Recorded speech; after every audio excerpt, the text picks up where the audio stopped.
बताऊंगी इस बीजेपी सरकार ने क्या गुल खिलाए हैं हरियाणा में, वो आपको बताऊंगी। उससे पहले किराया मांग रही हूं आप सबसे, नारा लगाओ एक, आवाज दो। जो हाथ उठा के नारा नहीं लगाएगा वो समझ लेना, आसपास देखना अपने, जो नारा नहीं लगाएगा वो सोच लेना बीजेपी का बंदा है पक्का। ओके, आवाज दो।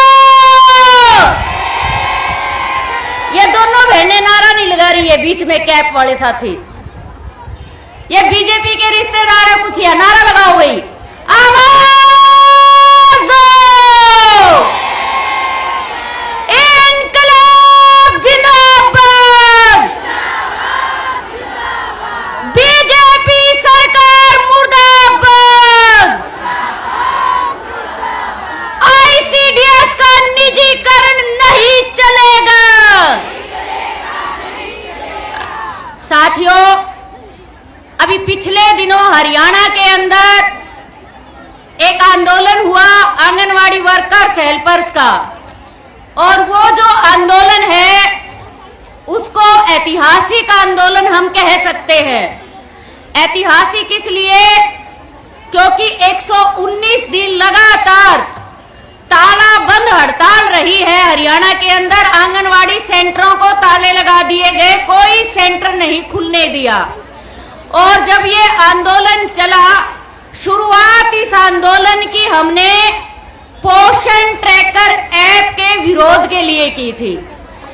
ये आंदोलन जब शुरू हुआ, चलता रहा, तो मांग मुद्दे जुड़ते रहे और 19 मांगे हमारी हो गई, जिसको लेके इस आंदोलन में पहली बार एक ऐसा आंदोलन मैं आप लोगों को इसलिए बता रही हूं, कई बार हम किसी मांग को लेके आंदोलन शुरू करते हैं, 10 डिमांड अगर हमने रखी, 2 डिमांड पूरी होगी तो आंदोलन खत्म कर देते हैं, फिर दोबारा आंदोलन कभी शुरू करते हैं। तो हमने ये आंदोलन किया, इसमें डिमांड्स पूरी होती रही लेकिन आंदोलन चलता रहा। वो इसलिए सरकार ने मानदेय बढ़ाया, हमने आंदोलन जारी रखा। हमने कहा रिटायरमेंट लाभ भी चाहिए, उन्होंने रिटायरमेंट लाभ दिया, हमने आंदोलन जारी रखा। हमने कहा वर्कर हेल्पर की मृत्यु हो जाती है, उसके आश्रित को एक भी पैसा नहीं दिया जाता, वो भी दिया जाए, वो 3 लाख रुपया लागू करवाया, आंदोलन फिर भी जारी रखा। रिटायरमेंट हरियाणा में नहीं मिलता था अभी तक वर्कर हेल्पर को, 1 लाख रुपया वर्कर को, 50,000 रुपया हेल्पर का हमने लागू करवाया। और मानदेय जो है वर्कर का 12,661 रुपया मानदेय हरियाणा में मिलता है वर्कर हेल्पर को, अभी 850 रुपए की बढ़ोतरी अभी हुई। उसके बाद आंदोलन जारी रहा, यात्रा भत्ता हमने लागू करवाया, साल में 12 बार यात्रा भत्ता वर्कर को और 12 बार ही हेल्पर को मिलेगा, अब से पहले नहीं मिलता था। आंदोलन फिर भी जारी रहा। उसके बाद तीसरा जो बच्चा होता है वर्कर हेल्पर को, पहले 2 बच्चों पे 6 महीने की छुट्टी मिलती थी विध पे, अभी तीसरे बच्चे पे भी उनको जो है विध पे 6 महीने की छुट्टी मिलेगी, वो भी हमने लागू करवाया हरियाणा के अंदर। लेकिन आंदोलन फिर भी जारी रहा। हमने कहा इस आंदोलन को पोषण ट्रैकर के लिए लागू किया था, हमने चालू किया था इस आंदोलन को। वहां ना कोई मोबाइल दिया गया है, ना कोई सिम कार्ड दिया गया है, और कहते हैं ऑनलाइन काम कीजिए। हमने कहा आप हमारे साथ वो काम कर रहे हो कि बॉर्डर पे जाओ दुश्मन को मारना है, ना स्टेन गन दी है, ना गोली दी है, ना कोई ट्रेनिंग दी है, दुश्मन को कैसे मारेंगे? तो उन्होंने कहा चलो ठीक है, आप लोगों को गोली दे देंगे, यानी रिचार्ज खर्च दे देंगे। अरे गोली भी तो स्टेन गन में डलेगी, वो रिचार्ज भी मोबाइल में होता होगा।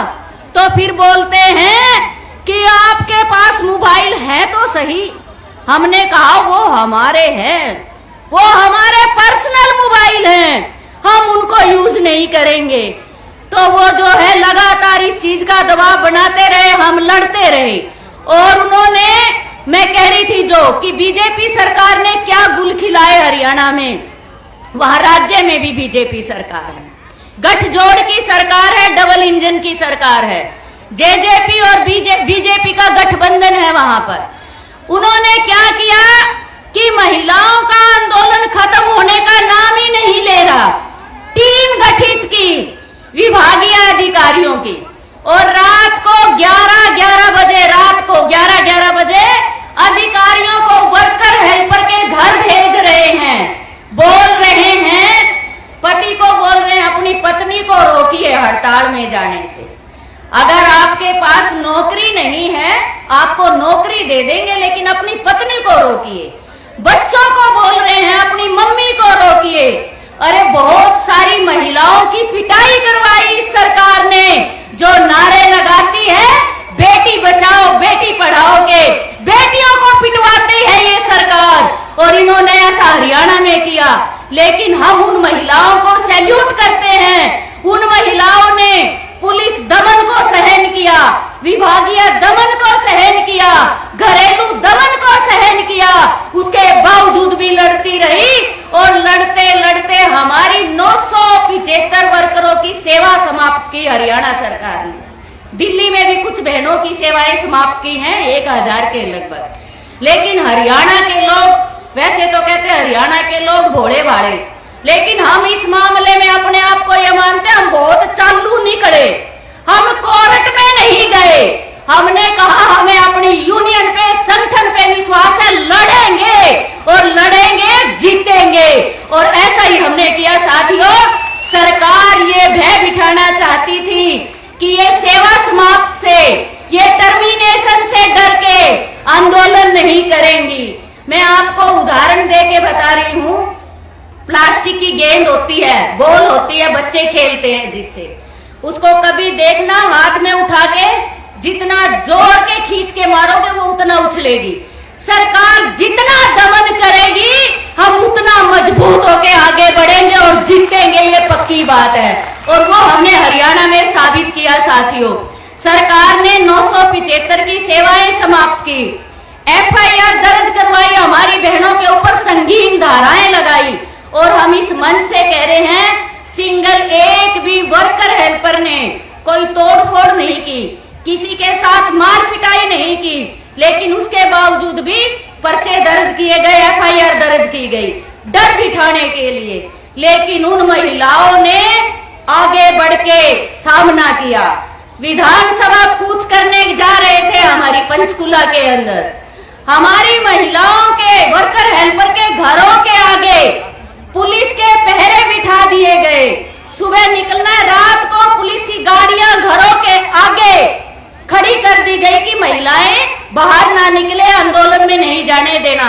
सरकार ने सख्त निर्देश दे रखे थे, लेकिन महिलाओं ने क्या किया, अपने घर की छत पे गई, पीछे जो पड़ोसियों की छत थी उसे कूद के पीछे वाली गलियों से जाके फिर भी आंदोलन में शामिल हुई। सरकार ने पूरा जोर लगाया, लेकिन हम जीतते। साथियों, अभी हमारा आंदोलन अभी भी जारी है, 600 से ऊपर हमारी वर्कर हेल्पर बहाल हो चुकी है आंदोलन के दम पे, अभी 300 कुछ रहती हैं, लड़ाई जारी है। मैं इस मंच से पूरे भारत की आंगनवाड़ी वर्कर्स हेल्पर्स का धन्यवाद करूंगी, हरियाणा की राज्य कमेटी की तरफ से। हमारी तमाम साथियों ने हमारे को हौसला दिया, आप सबने हौसला दिया तो हम लड़ पाए, क्योंकि आपने अपने अपने राज्य में हमारे समर्थन में आंदोलन किए, आप लोगों ने आर्थिक मदद की हमारी। मैं तो कई बार हैरान होती हूँ ये सोच के, और बोलती भी हूँ कि हरियाणा के मुख्यमंत्री की किस्मत नहीं थी ऐसी, लेकिन हमारे भारत की वर्कर हेल्परों ने हीरो बना दिया उसको, हरियाणा के मुख्यमंत्री को, मनोहर लाल खट्टर को। ये कश्मीर से मेरी बहनें आई, इन्होंने कश्मीर में पुतला जलाया, गुजरात में पुतला जलाया, सब जगह उसके पुतले जलाए, वो हीरो बन गया कि ये हरियाणा का मुख्यमंत्री, वरना कोई जानता नहीं था, हमारी वजह से उसकी पहचान हुई। दूसरा मैं ये कहना चाहती हूँ, हम वैसे पर्सनल कटास करते नहीं, करेंगे भी नहीं, लेकिन ये हमारा दुर्भाग्य है, देश का प्रधानमंत्री वो भी किसी परिवार मतलब अपने बीवी बच्चों से कोई संबंध नहीं रखता। हरियाणा का मुख्यमंत्री भी ऐसा ही है, शादी नहीं कर रखी। ऐसे ही यूपी का भी है योगी। अब ये बताओ, जिनके बालक बच्चे नहीं, घरवाली सबसे ज्यादा डर अगर किसी को होता है तो कहते हैं वाइफ से थोड़ा बोता, वो कान खींच के भी पति को टाइट कर देती है। अब इनके तो वो टाइट करने वाली भी नहीं है, इसलिए इनके ऊपर कोई असर नहीं है। इनको डंडे से हमने सीधा करना है सबने मिलके कि ये जो तुम्हारी मनमानी है ये नहीं चलने देंगे। हमने वोट देके आप लोगों को जो है सत्ता में बिठाया है, और सत्ता में बिठाने की गलती अगर हमने की है, भुगत भी हम रहे हैं सब मिलके। गुजरात के साथियों को मैं कई बार बोलती हूँ, आपने क्यों नहीं बताया मोदी ऐसा है, तो वो साथी कहते हैं हम बताते तो क्या आप हमारी मानते? हमने तो इसीलिए उसको दिल्ली के हवाले कर दिया, भी पूरा भारत भुगतो, देखो अब वो क्या है। तो साथियों, उनको वोट देके हमने सत्ता में बिठाया, ये गलती की, उसकी सजा भी हम भुगत रहे हैं। ये जो नई शिक्षा नीति 2020 के तहत ICDS का निजीकरण करने जा रहे हैं, इसको सहन नहीं किया जाएगा किसी भी कीमत पे। हमारे हरियाणा के अंदर भी इन्होंने प्लेवे स्कूल के नाम से आंगनवाड़ी सेंटरों को NGO के हवाले कर दिया। अभी 800 कुछ आंगनवाड़ी सेंटरों को बोली लगा रहे हैं हरियाणा में, 1 लाख रुपया दो, कोई भी आंगनवाड़ी सेंटर को खरीदो आके, उनके नाम का वहां पर बोर्ड लगेगा जो 1 लाख रुपया देगा। यानी सरकार अपना पल्ला झाड़ रही है कि हम नहीं चलाना चाहते कुछ भी सिस्टम, जनता की सेवा, जनता के हवाले, जनता जो मर्जी करे। तो ऐसे इनको हम चलने नहीं देंगे मनमर्जी तरीके से। चिराग योजना लेके आए हैं, अभी आप सबको पता होगा। सरकारी स्कूल के अंदर बच्चे किनके पढ़ते हैं? गरीब परिवारों के बच्चे पढ़ते हैं। गरीब परिवारों के बच्चे, अगर सरकारी स्कूल में आप अपने बच्चे को पढ़ाएंगे तो आपको अपनी जेब से फीस देनी पड़ेगी सरकार को, और अगर आप अपने बच्चे को प्राइवेट स्कूल में पढ़ाओगे तो सरकार आपके बच्चे का खर्च देगी प्राइवेट स्कूल को। तो आप ये देखिए, सरकारी शिक्षा को सरकार उजाड़ना चाहती है। गरीब परिवार के बच्चे सरकारी स्कूल में जाते हैं, वो 500 रुपए फीस कहां से देंगे? इस तरह से ये सरकारी शिक्षा को खत्म करना चाहते हैं। और जो सर्वांगीण विकास का जिम्मा हमें दिया है सरकार ने कि 6 साल तक के बच्चे का विकास 75% विकास हो चुका होता है, वो आप लोगों की जिम्मेवारी लगा रखी है।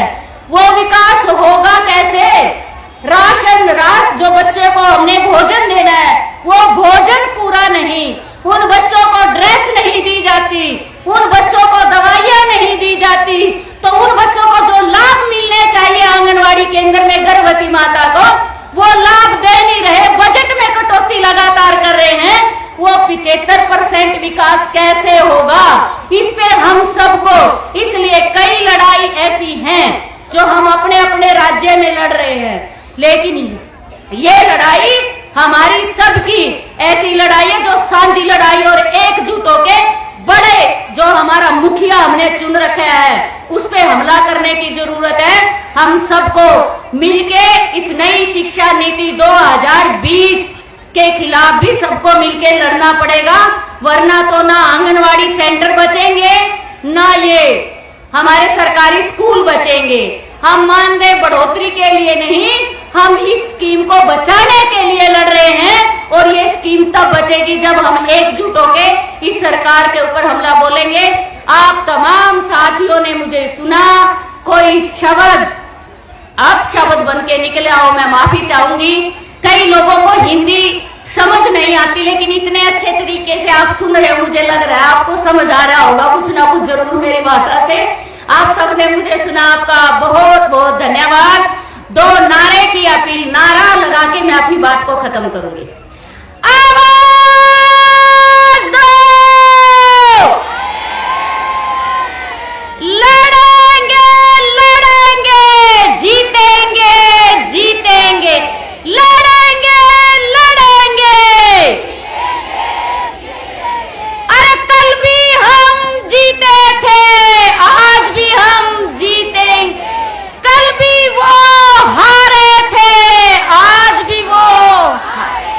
धन्यवाद साथियों।